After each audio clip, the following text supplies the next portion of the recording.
Hey everyone, welcome back. Today we're going to be going on a deep dive into the life-changing magic of tidying up by Mm. Marie Kondo. Oh, yes. So, you guys told us that you were really interested in decluttering and organizing. Yeah. So we're going to try to help you unpack Kondo's unique method for tidying. Right. Hopefully we can extract some practical tips and tricks that you can actually use. It's really more than just cleaning. It's about creating a space that sparks joy, Yeah. and that leads to, lasting change. And speaking of lasting change, right from the start, Kondo throws us a curveball. Yes, she does. Forget tidying room by room, she says. Right. You have to tackle your belongings by category. Uh-huh. Clothes, books, papers, Yeah. sentimental items, Yes. and then, of course, miscellaneous. That's the one. This is where the KonMari method really sets itself apart. It really does. And it helps you see the full extent of what you own. So Right. imagine gathering all of your clothes into one giant pile. Oh, wow. It's a powerful visual. Yeah. It can be overwhelming at first, but it allows you to make more conscious decisions about what to keep. So it's like facing your clutter demons head on. Yes, exactly. Then we get to the famous spark joy criterion. Yes. So instead of focusing on what to discard, Kondo asks, does this item spark joy? It's beautiful, isn't it? It's about surrounding yourself with things that truly make you happy. Yes, and this is really a profound shift in perspective because it helps you detach from guilt and obligation. Yeah. We often hold on to things out of a sense of duty or, that what-if thinking. Right. But the KonMari method encourages you to just let go of anything that doesn't bring you genuine joy. So how do we actually put this into practice? It feels a little abstract. Well, think about your wardrobe. Okay. Do you have clothes that you keep just in case, but you never actually wear? Oh, yeah. Maybe they were expensive, maybe they were gifts, Yeah. but they don't truly make you feel good. Right. By focusing on what sparks joy, you can free yourself from the burden of these items and create a closet filled with clothes that you love to wear. So it's about making choices that align with your current self, not your past self or some imagined future self. Exactly. Now, I've noticed that Kondo is all about making a commitment to this process. Yes. This isn't about endless decluttering sessions. No. It's about one intensive tidying festival where you go all in. Exactly like ripping off a Band-Aid. Instead of dragging out the process, you dedicate a focused period of time to completely transform your space. Wow. It sounds intense, but it helps you build momentum. Yeah. And prevent backsliding into old habits. So no more weekend warrior cleaning sprees. Not quite. I mean, weekend cleaning is great for upkeep, but the initial KonMari tidying process is meant to be a deliberate and transformative event. So it's all about changing your mindset from clean when you have time to dedicate the time to really clean, to transform your relationship with your belongings. Yes, exactly. I love that idea. It's like hitting the reset button on your entire home. Oh. Now, speaking of resets, we can't forget about Kondo's folding magic. Seriously, those tiny upright rectangles are like origami for your clothes. It's true. And while it might seem like a quirky detail, vertical folding is surprisingly effective. It maximizes space and, more importantly, it makes everything visible. Right. So imagine opening your drawer and seeing each item, neatly folded and ready to grab. No more digging through piles. Yeah. It turns your drawers into, organized, accessible systems. So it's like giving your clothes a little spa treatment. Every item has its designated place, and it's also visually appealing. But here's a question I have to ask. Is this really necessary? Some of this, like thanking our old socks before getting rid of them, seems a bit over the top. I know it might sound a bit woo-woo at first, Yeah. but there's a deeper meaning behind this practice. By acknowledging the role that even discarded items played in our lives, we release any guilt or attachment we might feel. It's about appreciating their service and letting them go with respect. Okay, I'm starting to see the wisdom in that. Yeah. It's about shifting your mindset from one of scarcity to one of abundance. Yes. Instead of feeling like you're losing something, you're acknowledging the value it brought you and making space for new experiences. Precisely. It's about recognizing that our belongings have a lifespan, and their purpose might be fulfilled even if they no longer serve us directly. And, this idea of letting go with gratitude ties into the broader theme of conscious living that Kondo emphasizes. So it's not just about having a tidy house, it's about having a tidy mind and a more intentional approach to life. Right? Absolutely. I'm really intrigued by this idea of connecting physical decluttering with mental clarity. Absolutely. By decluttering our physical spaces, we create space for mental clarity and a deeper understanding of what truly matters to us. Yeah. And this, in turn, can transform our consumption habits. You mean we might actually stop buying so much Yeah. stuff? That would be life-changing. Well, it's not about deprivation. It's about becoming more mindful about what we bring into our lives, choosing quality over quantity, Yeah. and focusing on items that spark genuine joy. That makes a lot of sense. We often buy things impulsively or to fill some emotional void. Yes. But the KonMari method challenges us to be more intentional with our purchases and make sure they align with our values. This raises an important question. Does having less stuff really equal more happiness? Hmm. It's something Kondo invites us to ponder. It's about exploring the link between minimalism and fulfillment, recognizing that true joy comes from experiences and connections, not from material possessions. It's not about deprivation. It's about liberation. It's about freeing yourself from the weight of clutter and making space for the things that truly light you up. I Yes. think that's a message we can all get behind, regardless of how organized our sock drawers are. Exactly. The KonMari method offers a practical framework for achieving that liberation. It's not a one-size-fits-all solution, but it provides valuable tools and insights that can help anyone cultivate a more joyful and intentional way of living. And that's something worth exploring, don't you think? Absolutely.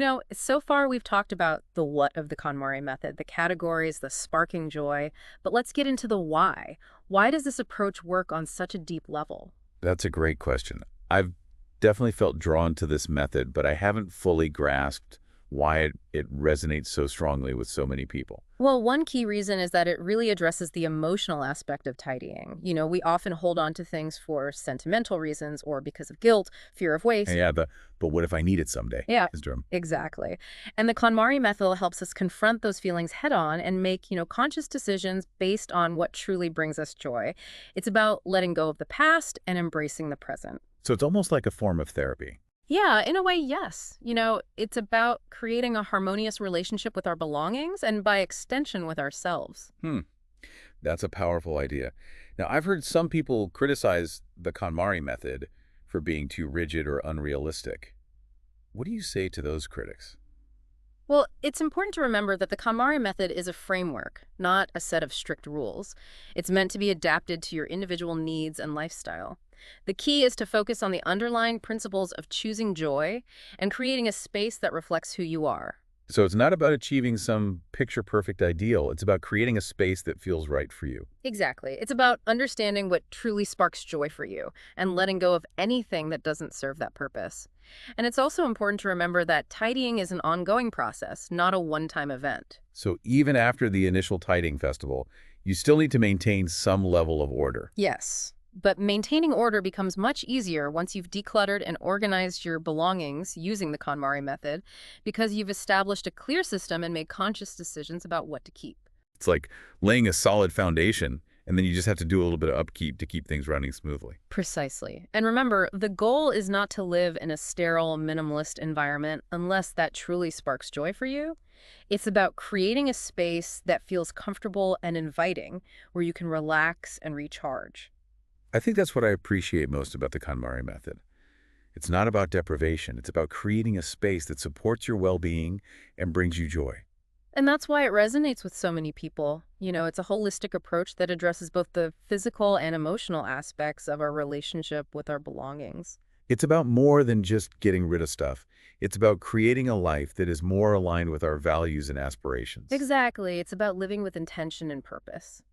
And that's a journey that can be incredibly rewarding. So what are some concrete steps our listeners can take to start incorporating the KonMari method into their lives? What if someone is feeling totally overwhelmed by the thought of tackling their entire house? Well, the beauty of the KonMari method is that you can start small. You don't have to do everything at once. Choose one category that feels manageable, maybe your clothes or books, and just work through it using the spark joy criterion. It's like dipping your toes in the water before diving headfirst. Exactly. And once you've experienced the transformative power of tidying, even in a small area, you'll be motivated to tackle other areas of your home. So it's about building momentum and gaining confidence as you go. And remember, it's not about being perfect. It's about making progress and learning as you go. You might make some mistakes along the way, but that's part of the process. It's all about embracing the journey, not just focusing on the destination. Now, as you start decluttering, you might find yourself facing some resistance. Letting go of things can be challenging, especially if they have sentimental value or if you're worried about wasting money. Oh, yeah, I've definitely struggled with that. It can feel like you're betraying a part of yourself or throwing away money. That's completely understandable. But remember, the goal is to surround yourself with things that bring you joy and support your current lifestyle, not things that weigh you down with guilt or regret. So how do we overcome that feeling of attachment or guilt? It's easy to say, let it go, but it can be really hard to actually do. One technique Kondo suggests is thanking the item for its service before letting it go. Okay, so you're literally saying thank you to your old sweater. I'm not sure I can do that with a straight face. It might feel a little silly at first, but think about it this way. You're acknowledging the role the item played in your life and expressing gratitude for the joy or comfort it brought you. It's like honoring the memories associated with the item, even if you're ready to part ways with it. Exactly. And by expressing gratitude, you release any negative feelings you might have about letting it go. It's like giving yourself permission to move on without feeling guilty or like you're failing. And remember, letting go of physical possessions doesn't mean erasing the memories associated with them. You'll always have those memories, but you don't need the physical object to hold on to them. That's a really comforting thought. It takes some of the pressure off. And as you start letting go of things, you'll likely find that it becomes easier over time. You start to trust your intuition and you become more confident in your ability to discern what truly sparks joy. It's like building a muscle. The more you use it, the stronger it gets. And as you continue on this journey, you might find that your definition of joy evolves. What sparked joy for you in the past might not spark joy for you now. So it's an ongoing process of self-discovery. Absolutely. The KonMari method is a tool for self-reflection. It helps you understand your values and priorities and create a space that reflects who you are at your core. Wow. This is so much more than just tidying. It's about personal growth and creating a life that is authentically you. And that's what makes it so empowering. It's not about following someone else's rules. It's about discovering your own unique path to joy and fulfillment. I'm loving this conversation. It's given me so much to think about. And I know our listeners are eager to hear more about the practical aspects of the KonMari method. So in part 3, let's dive into some specific tips and tricks for tidying different categories of belongings. Sounds like a plan. Let's help our listeners turn their homes into havens of joy and inspiration. All right, let's roll up our sleeves and get practical. So in part 2, we talked about the why behind the KonMari method. Now let's dig into the how. What are some tangible steps that our listeners can take to start tidying their homes? Well, first and foremost, remember to approach this with a sense of, playfulness and curiosity. It's not about being perfect or doing everything at once. It's about enjoying the process of creating a space that brings you joy. Such a good reminder. We can get so caught up in the end goal that we forget to enjoy the journey itself. Absolutely. Now, Kondo recommends starting with your clothes because they tend to be the least emotionally charged category. Yeah, makes sense. I mean, it's a lot easier to let go of a t-shirt than, say, a childhood photo album. Exactly. So gather all of your clothes from every corner of your house and put them in one giant pile. Wow. This might seem daunting, but it's crucial for gaining a clear understanding of just how much you own. It's like facing your fashion demons head on. Then what? Then pick up each item one by one and ask yourself the magic question. Does this spark joy? If it does, keep it. If it doesn't, thank it for its service and let it go. Okay, so you're literally holding each piece of clothing and asking if it sparks joy. Does it have to be like an audible spark, or can it be something, less sparkly? Yeah, it doesn't have to be a literal spark. It's more about feeling a sense of lightness and joy when you hold the item. It could be a feeling of excitement, comfort, or even just a sense of, like, this is so me. So if I hold up a dress and I'm like, oh yeah, I always feel great in this, that's a keeper. Exactly. And if you hold up a sweater and feel indifferent or even a little bit weighed down, it's probably time to say goodbye. What about items with sentimental value? Like that old concert t-shirt that's seen better days, but, it holds so many memories. Ah, yes. Sentimental items can be tricky, but remember the memories are within you, not in the object itself. If holding on to the t-shirt brings you joy, then by all means, keep it. But if it's just taking up space and gathering dust, you can let it go knowing that the memories remain. So it's about honoring the memories without feeling obligated to keep every single item. Exactly. And when it comes to discarding clothes, consider donating them to a charity or selling them online. This can help ease any guilt you might feel about letting go. It's like giving those items a second life and spreading joy to others. Now, once you've decluttered your clothes, it's time to move on to the next category, books. Books can be tough. I have a tendency to hold on to every book I've ever read. It's like a little library of my life. I understand. But remember, the goal is to surround yourself with books that you genuinely love and that inspire you. So, should I be asking myself if each book sparks joy, or is there a different approach for books? Yes, the spark joy criterion still applies.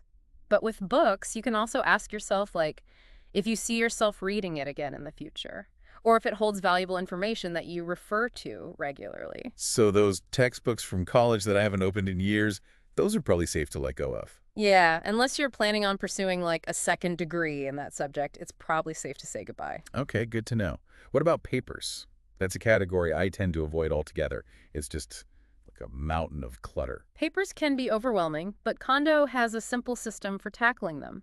She recommends dividing them into three categories: papers that need action, papers that need to be kept for a specific period of time, and papers that need to be kept indefinitely. Okay, so like bills, tax documents, and sentimental letters. Exactly.